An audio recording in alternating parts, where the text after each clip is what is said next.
இப்போ மதுக்கடை மூடிட்டா என்ன பண்ணுவீங்க? செத்துருவேன் சார். மதுவே இல்லைன்னா செத்துருவேன்.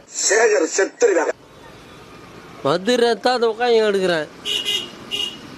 12 மணி ஆகிட்டாங்க. நான் காலையில் குடிக்க வேண்டியவன். நான் காலையில் குடிக்கலன்னா கை காலெல்லாம் ஒத்துறேன். எனக்கு ஈழ் போடுறேன். எனக்கு காலையில் குடிக்கலண்ணா.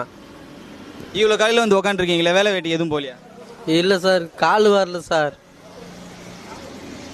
கால் வரல.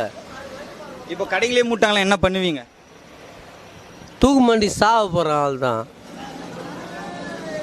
ஏன் இப்படி சொல்கிறீங்க? வேற வழி குடிக்காமல் இருக்க முடியாத என்னால். எனக்கு ஃபிக்ஸ் வரும். குடிக்கலாம் எனக்கு ஃபிக்ஸ் வரும். குச்சாதான் I am body control understanding. 4 English paper மேய்ஞ்சிட்டு வந்து பிலிம் காட்டே நீ. ஓகேவா? அதனால நான் குச்சா தான் சார் ஆகணும். உண்மையாக சொல்கிறேன் சார், என்னால் முடியாது. குச்சா ஆகணும். இப்போ டைமிங் மாற்றிட்டாங்க, அது உங்களுக்கு எப்படி தெரியும்? டைமிங் சேஞ்சுனா 2 hours தான் சார். அது நோ ப்ராப்ளம். 2 hours தானே.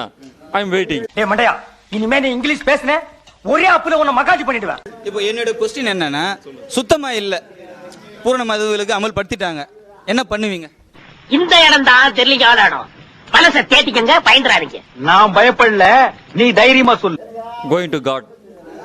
கடைகளை மூடிட்டாங்கன்னா அதுக்கப்புறம் ஒன்றும் பண்ண முடியாது. அவ்வளோ இல்லை, இருந்தால் சாப்பிட போகிறோம், இல்லையா விட்டுருவோம். இப்போ 500 கடைகளை மூட போகிறதா சொல்லியிருக்காங்க, அதை பற்றி என்ன சொல்றீங்க? அதை பற்றி எந்தெந்த அது நம்ம சொல்கிறதுக்கு ஒன்றும் கிடையாது. கடையை மூடாமல் இருந்தால் சில பேர் நல்லா இருப்பாங்க. ஏன்னு கேளுங்கன்னா, மெயின்டு மாறிடும். இப்போ திடீர்னு காலங்காலமாக சாப்பிட்டுன்னு இருக்காங்க. திடீர்னு மூட்டாங்கன்னு நினச்சிங்கன்னா அது உடம்பு பாதிச்சிடும், மைண்டு சேஞ்ச் ஆகிடும். அது விடல முடியாதுங்க.